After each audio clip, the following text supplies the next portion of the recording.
Refinement of the fellow human being. Rejection. Hour of recognition. BD0941 from June 1, 1939, taken from book number 18.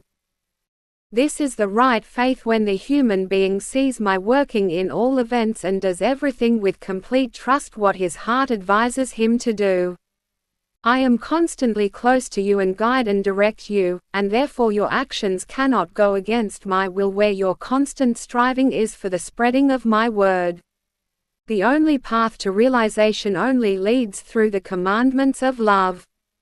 Whoever takes care of a soul with a loving heart already thereby brings the divine influx close to it. He will have an extraordinary ability to influence people mentally. He will, as it were, find contact with the still unawakened spirit through love and stimulate it to become active. Everything in the human being longs to be released from the bondage. It is only in a completely inactive state and has therefore become powerless, therefore it is also in urgent need of stimulation. The human being believes that he can reject everything spiritual, always in the erroneous opinion that he thereby escapes responsibility, but he does not recognize his own situation, and therefore does not make an effort to save. Although he remains in constant defense, he inwardly pursues these thoughts and his unused earthly change will become frighteningly clear to him. The spirit in him relentlessly demands justice and can no longer be held captive. He heeds the voice from beyond and has to accept it against his will.